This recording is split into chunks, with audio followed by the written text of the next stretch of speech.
അധികാരമേറ്റ ഒരു മാസത്തിനുള്ളിൽ 4 രാജ്യങ്ങൾ പിടിച്ചടക്കി അമേരിക്കൻ പ്രസിഡന്റ് ഡൊണാൾഡ് ട്രംപ്. അന്താരാഷ്ട്ര സമൂഹത്തിന് മുന്നിൽ ഇയാൾ ഇന്റർനാഷണൽ കോമാളിയായി മാറുകയാണ്. അധികാരമേറ്റ ഉടൻ ഇദ്ദേഹം പറഞ്ഞത് Greenland, Canada, Mexico, Panama canal എന്നിവ പിടിച്ചെടുക്കും എന്നാണ്. കഴിഞ്ഞ ദിവസം ഇസ്രായേൽ പ്രധാനമന്ത്രിക്കൊപ്പം മാധ്യമപ്രവർത്തകരെ കണ്ടപ്പോൾ ഗസയെ അമേരിക്കൻ സൈന്യം പിടിച്ചടക്കുമെന്നും അവിടെ ക്ലീനാക്കി വിനോദസഞ്ചാര കേന്ദ്രമാക്കുമെന്നും ട്രംപ് പറഞ്ഞിരുന്നു. എന്നാൽ ലോക രാജ്യങ്ങളുടെ പ്രതിഷേധത്തെ തുടർന്ന് അമേരിക്കൻ സ്റ്റേറ്റ് സെക്രട്ടറി ട്രംപിന്റെ നിലപാടിനെ തള്ളിയിട്ടുണ്ട്. ഗസയെ ക്ലീനാക്കാൻ താൽക്കാലികമായി പലസ്തീനികളെ മാറ്റുന്ന കാര്യമാണ് പറഞ്ഞതെന്നും അമേരിക്കൻ സൈന്യം ഗസയിൽ ഇറങ്ങില്ലെന്നും മാർക്ക് റൂബിയോ പറഞ്ഞു.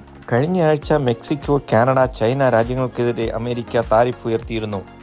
എന്നാൽ അതേ രീതിയിൽ കാനഡയും താരിഫ് 25% ഉയർത്തിയതോടെ ട്രംപ് ഒരു മാസത്തേക്ക് താരിഫ് ഉയർത്തിയ നടപടിയും ആരോപിച്ചിരിക്കുകയാണ്. ചൈനീസ് ഉൽപ്പന്നങ്ങൾക്ക് അമേരിക്ക 10% താരിഫ് വർദ്ധിപ്പിച്ചപ്പോൾ അമേരിക്കൻ ഉൽപ്പന്നങ്ങൾക്ക് 15% താരിഫ് വർധനവുമായി ചൈനയും തിരിച്ചടിച്ചു. ഈ 21-ാം നൂറ്റാണ്ടിലും തങ്ങളാണ് ലോകരാജാവ് എന്ന് കാണിക്കാൻ ശ്രമിച്ച അമേരിക്കയ്ക്കുള്ള തിരിച്ചടിയാണ് ഈ രാജ്യങ്ങൾ നൽകിയത്. ഇതിനിടയിലാണ് അമേരിക്കയിൽ നിന്നുള്ള അനധികൃത കുടിയേറ്റക്കാരെ വഹിച്ചുകൊണ്ട് അമേരിക്കൻ സൈനിക വിമാനം ഇന്ത്യയിലെത്തിയത്. 104 പേരാണ് വിമാനത്തിലുണ്ടായിരുന്നത്. ഇവരുടെ കയ്യിലും കാലിലും വിലങ്ങ് വെച്ചിരുന്നതായാണ് റിപ്പോർട്ട്. മെക്സിക്കോ, കൊളംബിയ പോലെയുള്ള ചെറിയ രാജ്യങ്ങൾ പോലും അമേരിക്കൻ സൈനിക വിമാനം തങ്ങളുടെ മണ്ണിൽ ഇറങ്ങില്ല എന്ന നിലപാടെടുത്തിരുന്നു. അതിനിടയിലാണ് ഇന്ത്യക്കാരെ അട്ടിയടുക്കി അമേരിക്കൻ സൈനിക വിമാനം അമൃത്സറിൽ ഇറങ്ങിയത്. മറിച്ച് മെക്സിക്കോയിലേക്കും കൊളംബിയയിലേക്കും യാത്രാ വിമാനങ്ങളിൽ അനധികൃത കുടിയേറ്റക്കാരെത്തി. ഇന്ത്യയോടുള്ള അമേരിക്കയുടെ സമീപനമാണ് ഇവിടെ വ്യക്തമാകുന്നത്. ട്രംപിനെ അധികാരത്തിലെത്തിക്കാൻ പൂജ നടത്തിയ ഗുജറാത്തികളെ അടക്കം ഇന്ത്യയിൽ എത്തിച്ചു ട്രംപ്.